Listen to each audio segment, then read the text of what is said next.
It's my home. I promise to keep it healthy and beautiful.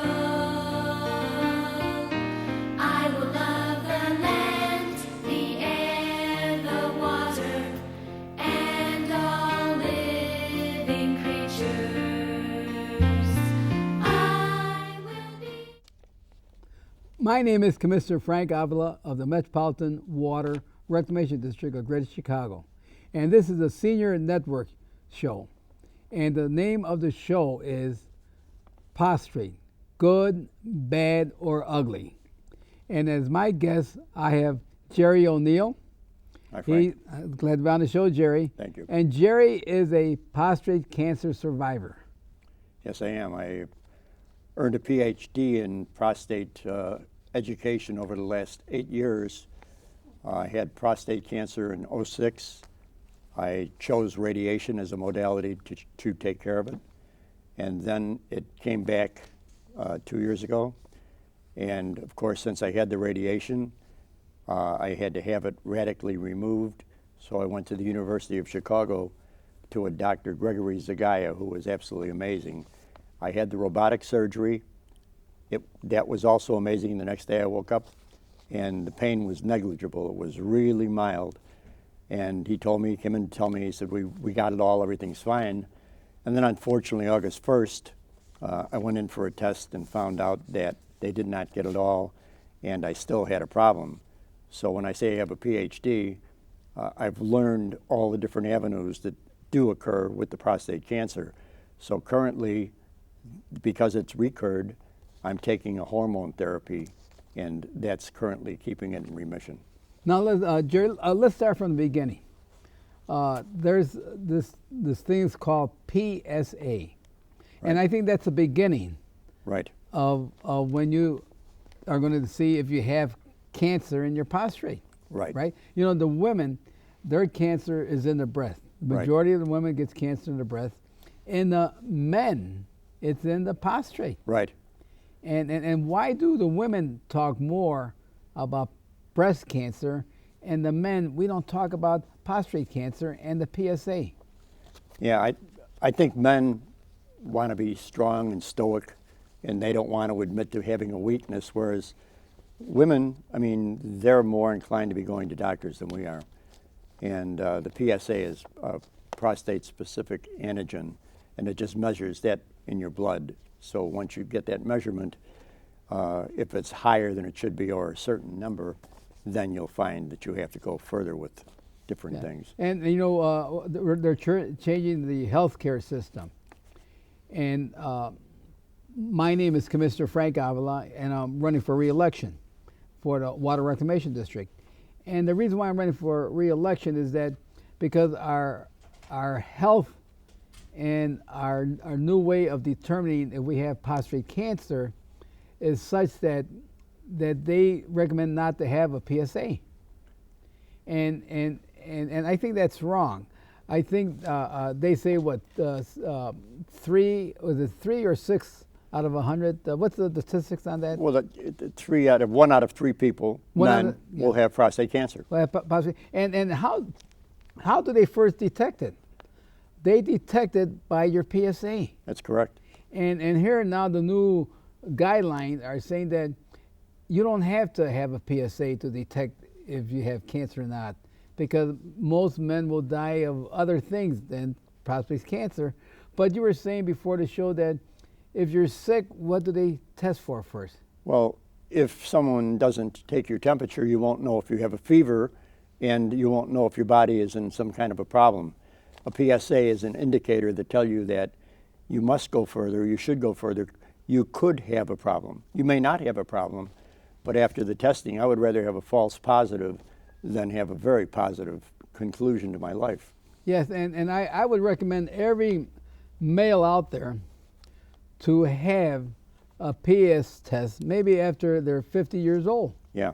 And because that would be an indicator. Now, you mentioned that you had radiation. Right. And you found, and what was your PSA? My PSA at the first time around was 11, which 11, okay. not critically bad, Yeah. but high enough to warrant something to do. Right. Now my PSA also, when I went to the doctor and they took my PSA was around 11 also. Yeah. And also I had a urine problem. I had to go to the washroom every hour, an hour and a half. If I had to go downtown, I knew every washroom where to go to before I hit downtown. I totally understand that. and so then they said, Frank, your PSA is going all over the place. Let's take a sample. So you know what they do? They take a specimen. You know. Sure. And they took 12 in my prostate, and it didn't show up cancer. So he says, we're going to wait a year later. And my PSA was still going up and down. And so the second test that they took on me, they did 12 samples again. Right. And only one showed cancer, but it was a low-grade cancer. They took 12 specimens. Right. One showed low-grade cancer. Now, the doctor says, Frank, there's different solutions, like what Sure. you had. He said, Frank, you could go to have radiation. But he says, if you have radiation to try and kill the cancer, then if it doesn't kill the cancer, then I cannot do radical, because the radiation, when it's going in around your cancer, will make the muscles around it weak. Right. And what else it does, it scars. There's two nerve bundles around your prostate. Your prostate's as big as an almond. Yes. Those two nerve bundles, one controls continence and one controls your erections. So obviously any man alive would like to save those two things. I learned a hard lesson by having radiation. When they told me it came back again, they told me that some of the cancer cells were radio resistant. Now I went on the internet and I read extensively, never once saw that combination of words. Had I known that there was a possibility of it being radio resistant, I would have chosen to have the prostate removed radically in the first place, because the cancer is gone and they can save those two nerve bundles the first time around. The second time around, I had it removed. There's no saving anything. No, you mentioned that they did radiation, right? Correct. But those two nerves, you mentioned, whether it's for your continence, you have to go to the washroom. Right, and the other is erection for making love. Right. And you said that when you had the radiation, that they, what was the word you used now? When I had the radiation, actually, they said that it would spare those two situations. On the radiation. Yeah. But when it recurred and the cancer came back, I read the report and it said some cell was radio resistant. Meant it was resistant to radiation. Yes. Had I known that in the beginning, I certainly would have chosen a different avenue. And what were your other choices then, if you had radiation? Well, the choices in the beginning were brachytherapy, where they take and insert brachytherapy. They insert seeds into your prostate gland, and they stay there and they kill the cancer. Or I had proton beam radiation, which is direct beam directly into your prostate. Yes. Nothing else around, no collateral damage, and that I was under the impression would work well, but I was wrong, because I did not know that one thing I just mentioned about it, a cell being radio resistant. I think, I'm curious. I know we have very fine doctors out there. Oh, this guy's great. But each doctor, if you go to the right urologist, Correct. they specialize in certain areas, like radiation. One guy Right. is radiation. One Right. guy is radical. One guy is robotic. Correct. One guy, what are some of the other things? Leave it alone and change your diet? What is it, watchful waiting. But the thing you must remember is you're your own best advocate.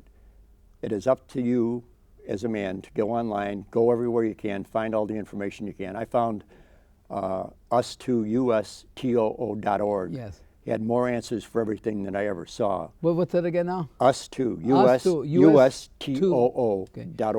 ustoo.org. And you'll find all the answers. And you got to remember, cancer is a business. The doctor you're going to, if he does radical surgery, is going to suggest radical surgery. Yeah. If he's a radiologist, and that he's going to want you to do that. So you've got to be cognizant of everything. you've got to be your own best advocate, because if you're not, you'll be in trouble. You know, as myself, then let me go back where I had the first biopsy, Sure. and the first one didn't show cancer. Then I waited a year later. They did a second biopsy, and then, you know, they take 12 specimens at each Right. of All the different parts yes. of the prostate. But the first one, the spot where he hit didn't show any cancer. The second time they had 12 specimens. One of the specimens showed low-grade cancer. Right. Now the low-grade cancer, people were telling me, Frank, you don't have to worry because you're probably going to die of a heart attack, probably going to die of old age, and it's only low grade. Now, so then the doctor, I went to the doctor at Northwestern University. His name is Dr. William Catalano, and he says, Frank, is low grade, and he says, I do radical, as you mentioned, each one Sure. as a specialist. He says, I do radical surgery, and the reason why I do radical surgery is because on radiation, if I do radiation and it doesn't kill the cancer, then I can do radical. Yeah, you actually can do radical. Yeah. That's something that's pretty much new. I had it done robotically. Robotically, yeah. And I had it, like I said, at the University of Chicago with Dr. Zagaya. They did a brilliant job of doing it, Yeah. and you can do it, but this is something new. Yeah, no, So if you have had radiation and then you're unfortunate enough to find cancer again, they still can do something for you, but it's really radical because they take it from the wall of the bowel out, and everything goes. Yeah, and then so I went home, and my wife Sherry came, and I was thinking about it, and my grandfather died of prostate cancer Really? at the age of 72. Wow. And so and it was low grade cancer, and all the material on the government side. Right. Rita, you don't have to PSA if you have low grade cancer, you don't have to worry. But I was thinking of my grandfather when he died of prostate cancer. Sure. And so my wife and I, we went on vacation, and I came back and I told the Dr. Catalano, I'm going to have radical surgery. Now, my wife got upset at me because she said I didn't talk with her about it. I understand that. But I don't know if I did or not. I know. See, but you have to talk to your partner too, because so I went in and I got the radical surgery, where he cut me up, and he took out the prostate. It was small. Sure. They sent it to the pathology lab, and the cancer was contained in the prostate, and it was high-grade cancer, even though the biopsy of the 12 specimens showed it was low-grade cancer. So it depends on where you're taking the specimen. Right. And I think a nice thing to think about is low grade or high grade. It's cancer. It's to be you have to address it and take care of it. Yes, and so besides taking out my prostate, he took out the lymph nodes on each side, Right. to detect if my cancer spread, and that came out good also, that no cancer was there, and so I was feeling good. Then 6 months later, I had a CAT scan done. Sure. And it showed that my cancer metastasized. What it meant, it spread throughout all my body. Metastasized, yeah. I know that. So it at the SCAT scan, and then they gave me what are some of the other tests that besides that? The MRIs, the CAT scans, MRI, all the nice machines. Right. I did about 3 different tests. Right.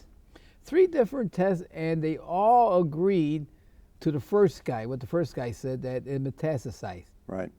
And so I said, my God, all 3 of them said I got cancer on my body. I thought I was going to live for 6 months more. Yeah. So your mind starts thinking, and you start saying, okay, Commissioner Frank Avila, you got cancer. You just got elected at the Water Reclamation District, and they said, so I was preparing myself to die, get all my paperwork in order. So I went and saw Dr. Catalano. I said, they said I got cancer. He said, it's impossible. Your PSA is 0. So he took 3 blood tests on me. And he says, Frank, you do not have cancer. Oh my God. And do you know what it turned out to be? Instead of the cancer metastasizing, and the first reading of the first guy was reading it wrong, the second guy was reading it wrong, and the third guy was reading it Right. wrong. It turned out to be arthritis. Arthritis in my bone. I said, "Oh my God!" I said, "Here, Commissioner Frank Avila, Sure. you're going to live." And so my wife and I, we took 3 vacations that year. I said, "Let's go take a trip," and I tell you, the stress Oh my God. came, I mean, really straight down, and that's why, Jerry, Commissioner Frank Avila, that's me. I'm running for re-election because when I win my next 6 years, I'm going to concentrate, and that's why I need your help too, Jerry, is that we'd like to go out and talk to people about these toxic chemicals in the food, in the personal care products, in the cosmetics, toothpaste, because it has an effect. What effect would these have an effect, Jerry? Explain to the public. Oh, it has a great effect because once you get involved in a situation like we did with cancer, you start trying to ask all the questions. So the questions I had, why is there such a great amount of breast cancer and prostate cancer? So I asked a few of the doctors, and the answer was simple. Not simple, but they said it's because of the hormones that are in stuff from the steroids that they feed the cattle. And as you said, becoming commissioner, I hope you do, because someone has to check these chemicals before they get into the system, not afterwards. Because afterwards, Too it's late. rear guard actions don't work well. Yes, and what Jerry was saying, the hormones, when these toxic chemicals meet, and these are different types of toxic chemicals. Right. I mean, we got thousands of these toxic chemicals in these personal care products. When they meet, they form new synthetic hormones. Exactly, and those hormones start cancer. And those are the hormones that are affecting our body. Exactly. And then the receptacles in your body opens up, and instead of taking the real hormones, they take the synthetic hormones. And they explode. And they explode. See, and that's why I met Jerry, and now Jerry is, he's trying to help the male that has prostate cancer to inform them and saying to try and make them what? Aware? Become educate aware. them Become and, aware. and tell them what to do. Jerry, Right. explain to them. The biggest fear you have when you're given the diagnosis is what happens next. I wrote a poem about that, if you don't mind. Oh, let's read the poem. And what this does is, it's the reaction that anybody has when they have something. It's called diagnosis. Cancer, sweet cancer, you MF, you ain't gonna win. What? Too strong a word, and you think that's the sin? Well, when you get that diagnosis, you are shaken and stirred. Will I live? Will I die? What'll I do? No happy ending is inferred. Rocked, shocked, crunched, punched. Your whole world is totally reeling. Be strong, be tough, be funny. I'm not sure how I should be feeling. Like a tornado roaring through your soul, the pieces are all up in the air. No stupid-ass questions like, why me? Or it just isn't fair. It is what it is. Face it down. Get your emotions under control. You're about to find out who you really are and the true depth of your soul. What you have to do now is get through this terrible day and dark, endless night, because tomorrow you have a lot to learn so you can win this deadly fight. Now, I wrote that, as I do write a lot of different things, as a catharsis for whatever you're feeling. Yes. But the thing that is important to know is I wasn't in that much trouble, and I didn't realize it. So the biggest thing a man can get is the knowledge, and you can get that by the fear of the unknown is the worst thing in the world, because if you're afraid of something that you don't understand, that fear isn't necessary. I really liked your poem. Thank you. I know that you gave Martha Williams I a did. poem, which is an excellent poem. It was what, herself? Herself. Herself. It was a good poem. And your poem, and Jerry O'Neill is a poet, and he's one of the top poets here in the Midwest. Thank I you. mean, I read his poetry, and his poetry is excellent. It deals with life. It's life. This poem that he read, Cancer, Sweet Cancer. Yeah. Yeah, sweet cancer, because sweet cancer is that sugar. Yep. is an important role that the cancer loves. Feeds it. Yeah, the sweet. I mean, it feeds Right. this sugar, and that's why we should avoid sugar. Sugar is poison. Yeah, sugar, and at the early age, the babies, any place you go Everything's to, sugar. the bank, they have lollipops. Right. Any place you want to keep the child quiet, you give them sugar. Totally conditioned to sugar to placate them so that they're quiet, Right. but you And- don't know the harm you're doing. Right, and that's why women have breast cancer. Sure. That's why men has prostate cancer.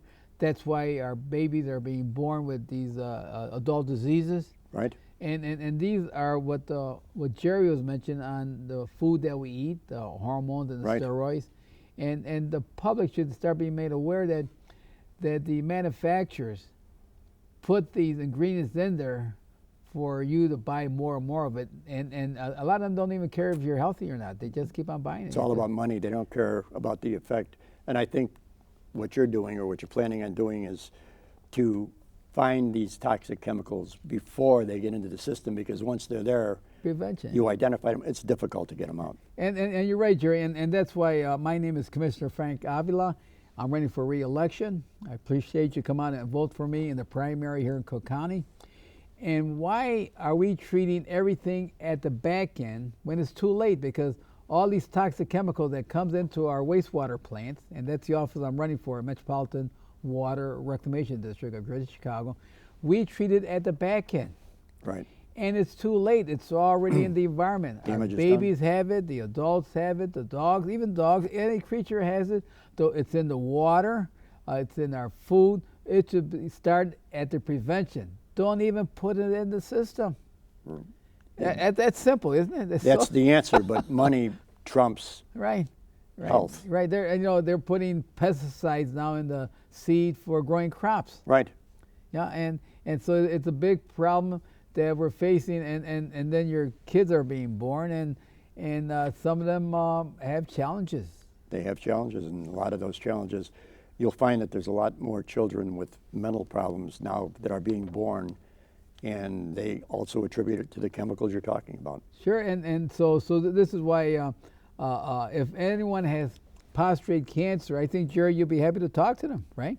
I'll give you my number. You can call me. Yes, and so Jerry wants to help other male that has prostate cancer. I referred one fella Sure. to you, and he was concerned. He was having this trouble with PSA. Right. He was having urination problem, and I think he went to one or two doctors. Yeah. And he couldn't get an answer. Right. So he finally got an answer, and he went in for his PSA, and it shows that, and he was concerned because he had a family. I know. He said, "What's going to happen with his family?" So I said, "Why don't you call up my friend Jerry O'Neill?" Yeah. And Jerry talked to him, and Frank, he says, "Thank God I talked to Jerry, because it put me at rest for a while, because he was running. I mean, he had a lot of stress on him there, because he did not know where to go. And here, look at all the men that has prostate cancer, and very few of us know where to go. That's the problem. It's the total. Someone tells you have cancer, and you think I'm dead, which is logical. Yeah. Prostate cancer is manageable. Your friend was very apprehensive. He does have a family. He's a younger guy. And I asked him what his PSA was, and I think he said it was like 12 or 13. I said, that's not terrible. I said, you have a lot of ways of treating it, and it's not fatal at this point. You have a lot of avenues. So don't be worried about everything, because that'll make it crazy. Yes, and as I mentioned at the beginning of the show, that our government is suggesting that you don't have to have a PSA. And I disagree with them. What's your feeling on that, Jerry? It's insanity. It's insanity that we, as male, and we had prostate cancer, and we found out because we had our PSAs, that we recommend every male out there, maybe at the age of 50 or 55, to go have a prostate PSA. Sure. Huh, Jerry? If you don't have the PSA test, how do you know what your problem or no problem is? You don't know. Right. So please, all the male out there, go get your PSA, because it's normal. That's the main cancer causing for male is prostate cancer. It is. And the women, I give them credit.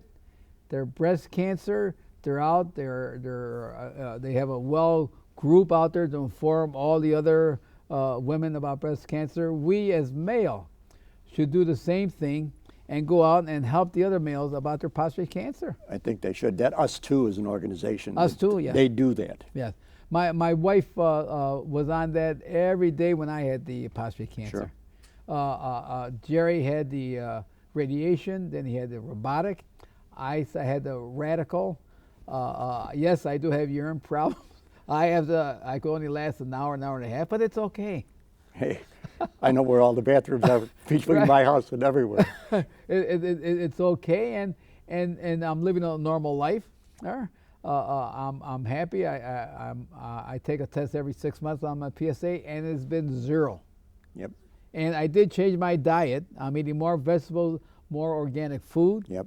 I cut out the meat. You know, because of that, I turned vegan. Pretty much. Yeah. Pretty much. And, Fish, chicken. And so please come and vote for Commissioner Frank Avila at the Cook County primary election. I run throughout all of Cook County, and my punch number is 72. Commissioner Frank Avila for the Metropolitan Water Reclamation District of Greater Chicago. You have any finished remarks, Jerry? Not really. The only thing I would say is get your PSA, like you said. It's mandatory. I mean, it's something that could save your life. So it's a pretty easy thing to do. Okay, now, in case you want to talk to Jerry, are you on the web, Jerry? Yeah, you can reach me at a very easy email address. It's JERRY, period, ONEILL @gmail.com. If you send me something, I will respond, and I'll be delighted to help you with. Well, I've gained way more knowledge than I wanted to, Yeah. and I'd be delighted to help anybody. Jerry is a fine person, and I'm glad that I had Jerry on the show, because I think that males have to talk about prostate cancer to relieve that stress, because if you have stress, you have prostate cancer, it could, your family, you're going to upset your family, and so prostate cancer is not the end of it. No, not at all. So thank you very much. My name is Commissioner Frank Avila. Vote for me March 18th, or early voting. My number is 72 for Commissioner of the Metropolitan Water Reclamation District of Greater Chicago. Thank you very much. I promise to keep it